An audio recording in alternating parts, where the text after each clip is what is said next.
J'ai taillé des pierres pendant une semaine. Faut que je t'explique.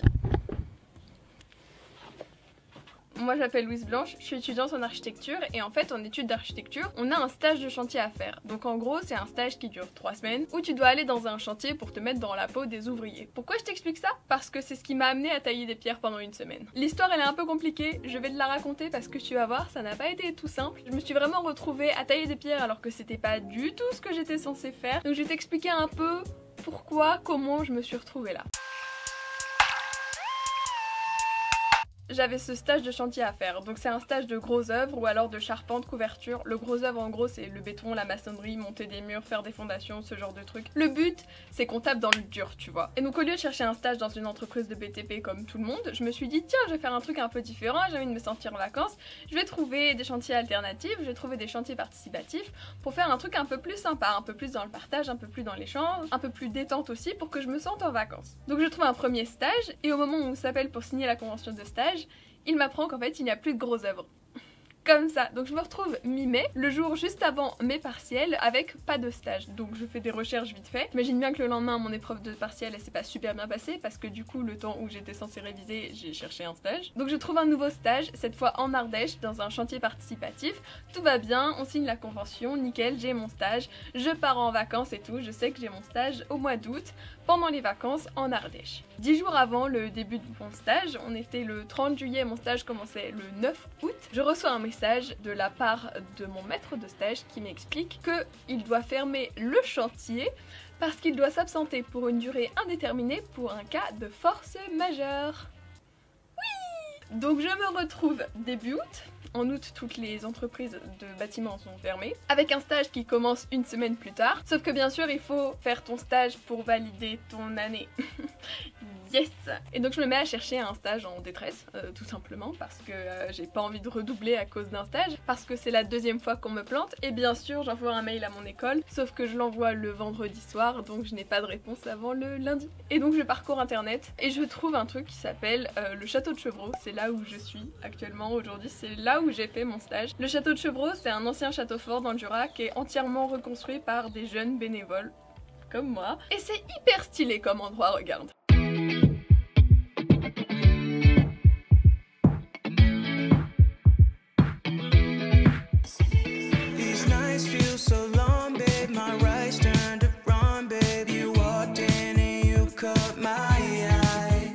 Donc voilà un peu un aperçu du cadre dans lequel j'étais pour mon stage. Donc j'ai mis un petit mot de détresse dans mon inscription, celui qui s'occupe du chantier m'a appelé. Au final ils m'ont pris pour faire le stage et donc je me suis retrouvée à tailler des pierres pendant une semaine dans un ancien château fort. Oui parce qu'en gros j'étais censée avoir un stage de 3 semaines sauf que le chantier durait que 2 semaines. Du coup j'ai demandé à mon école si ça passait quand même parce que j'avais que ça et ils ont bien accepté. Donc au final j'ai fait que 2 semaines de stage au lieu de 3. Disons que moi je le prends comme un dédommagement de tout le stress que je me suis pris, tu vois. Donc maintenant je suis calée dans tout ce qui est taille de pierre, maçonnerie, comment on fait les trucs en pierre et tout, comment on travaille la pierre, ça va. J'ai fait plein de stories quand j'étais là-bas parce que déjà je trouvais ça hyper drôle de tailler des pierres, je trouvais que c'était assez intéressant, c'est un domaine qu'on connaît pas du tout. Et puis j'étais dans un environnement plutôt sympathique et du coup ça me donnait aussi envie de le partager. Donc tous ceux qui m'ont suivi sur mon Instagram, je te le mets là au cas où, vous avez pu voir au moment où je faisais mon stage ce que je faisais, comment et tout. Mais pour ceux qui ne me suivaient pas sur Instagram, je vous fais un petit récap de tout ce qui s'est passé dans cette vidéo. Et même je vais rajouter des trucs dans cette vidéo, donc même si t'as suivi et tout en direct, regarde cette vidéo. Donc voilà, en gros vous êtes beaucoup à m'avoir demandé plus d'infos sur le stage, de faire une vidéo sur mon stage, et bah elle arrive aujourd'hui. Maintenant que je t'ai expliqué comment je me suis retrouvée au château de Chevreau pour tailler des pierres, je vais t'expliquer vraiment ce que j'ai fait. Donc mes 2 semaines de stage, elles se séparaient un petit peu en une semaine et une semaine de taille de pierre, et une semaine où on posait les dalles qu'on avait taillées, et ensuite où on faisait plus de la maçonnerie. Donc ça me permettait d'avoir un truc un peu complet, comme ça mon rapport de stage sera pas nul, parce que déjà que j'ai fait une semaine de moins. La première semaine, j'ai appris à tailler des pierres. Le premier jour, on m'a donné une pierre, sur ce qu'on appelle un chantier, c'est l'espèce de table triangulaire que tu peux voir. Et on m'a expliqué comment on taille une pierre. J'avais de la chance, en fait j'étais la seule stagiaire, donc j'avais mon maître de stage totalement pour moi, il a pu vachement m'aider, vachement m'expliquer des choses, ça c'était trop bien. Nous on devait tailler des pierres qui étaient récupérées pour faire des dalles de la cave. Donc il y a une ancienne cave qu'ils ont entièrement reconstruite et le but c'est de faire un dallage au sol et nous on taillait les pierres pour que ça fasse un rendu comme à l'époque. Donc en vrai c'est un peu plus de la déco que de la vraie taille de pierre parce qu'en fait on réutilisait des pierres qui étaient déjà bien taillées aux bonnes dimensions. Les pierres qu'on taillait c'est des anciennes pierres tombales parce qu'en fait les tombes à perpétuité elles sont enlevées des cimetières pour faire de la place et ensuite elles doivent être détruites et du coup le marbrier nous passait les pierres parce que nous on les coupait donc comme ça on voyait plus les inscriptions et on retaillait des pierres. Donc j'ai passé une semaine non seulement à tailler des pierres mais en plus à tailler des pierres tombales. La nuance est importante. Donc j'avais mon bloc de pierre et j'ai appris à faire ce qu'on appelle donc la ciselure. Donc tu le fais avec un outil qui s'appelle le ciseau. Et ça te permet de faire la rainure qui est sur le côté qui fait non seulement un aspect sympa mais qui aussi te permet de fixer ton arête quand tu es en train de la tailler. Alors c'est tout sympa, tout joli mais en vrai une ciselure ça te prend 3 heures. Surtout qu'au début on va pas se le cacher, je maîtrisais pas du tout les outils donc ça m'a vraiment pris la journée pour faire une pierre. Donc une fois que j'avais fini ma ciselure je passais à la partie pleine de la face avec ce qu'on appelle une boucharde. Donc c'est un espèce de marteau, ça ressemble un peu à un hachoir tu vois à viande. Du coup je tapais tout simplement sur la pierre pour enlever des éclats et donc faire un fini un peu sympa. D'ailleurs il y avait un forgeron aussi de mon âge qui était là et il avait ramené sa guitare et du coup on s'est un petit peu amusé entre la taille de pierre et la guitare. C'était assez drôle, je l'ai posté sur Insta, je te mets l'extrait juste ici.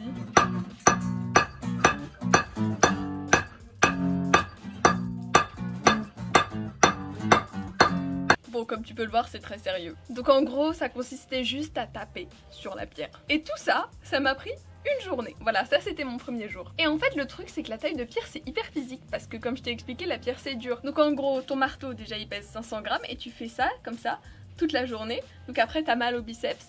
T'as mal à l'épaule. Pareil, quand t'es comme ça là à taper, t'as super mal après au dos. Les abdos, ils fonctionnent de ouf. Je suis rentrée chez moi, j'étais morte, hein. Je me suis allongée, je me suis relevée 1 heure après. Et j'ai très bien dormi la nuit. Donc j'ai fait ça en gros pendant une semaine. Au début, c'était assez dur. Le soir, quand je rentrais, j'étais morte. Et puis en fait, à la fin de la semaine, mon corps s'était habitué. Et du coup, j'étais en mode hop, pépouze. Donc au final, j'ai taillé 6 pierres en 5 jours. Donc c'est un petit peu plus d'une pierre par jour, mais c'est pas grand chose. Honnêtement, c'est fou comment c'est lent à faire. Bon, là je t'ai parlé de l'aspect décoratif, mais sinon on devait reprendre aussi les côtés avec ce qu'on appelle une broche. Donc c'est vraiment l'outil du tailleur de pierre par définition, ce qu'on voit dans tous les dessins et tout. Donc ça ressemble juste à un gros clou et avec ça tu vas taper sur la pierre pour enlever des éclats. Ça c'est ce qu'on utilisait sur les côtés. Et sinon il y avait un autre outil qui s'appelait la chasse qui permettait d'enlever des grands morceaux de pierre. Mais ça fallait taper et tout. Moi j'ai pas du tout la force. Donc j'ai appris à utiliser un marteau, j'ai appris à utiliser des outils de taille de pierre, j'ai appris pas mal de choses pendant ce stage. Donc voilà, au bout de ma semaine, j'avais enfin mes 6 pierres et il était temps de passer à la pose.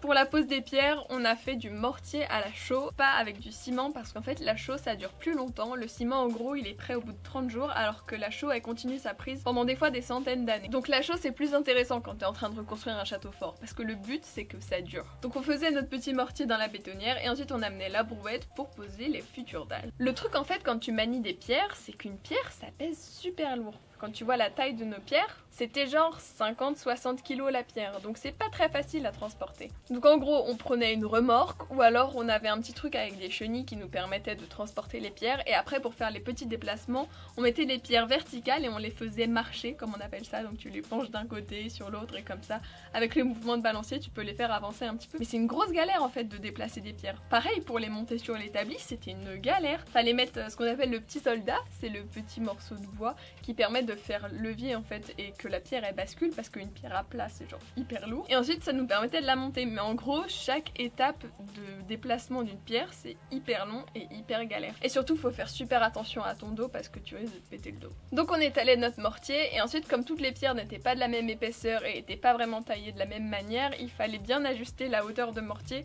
selon la pierre qui va tomber. Le problème c'est que le mortier il est pas tassé quand tu l'étales, donc en gros il fallait réussir à anticiper l'épaisseur de la pierre, l'épaisseur du mortier. Quand la pierre elle tombait c'était toujours trop haut ou trop bas, fallait resoulever, re-enlever, rajuster, retasser et tout. Une galère, on a mis 2 jours pour faire 3 rangs de pierres, mais bon au final ça rendait bien. Et puis après du coup on avait posé nos pierres et donc on est passé au jointoiement.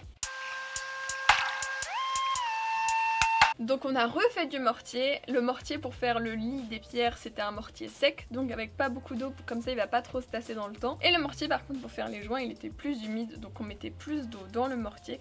Comme ça permettait de faire des joints bien lisses et que ça aille bien dans les trous. En l'occurrence le mortier c'est tout simplement du sable, de la chaux et de l'eau. Et ensuite j'ai appris à utiliser la truelle pour mettre le mortier entre les joints. J'ai fait ça pendant encore une journée. Et après on est passé avec une brosse sur les joints, comme ça permettait d'avoir des joints qui sont tout beaux.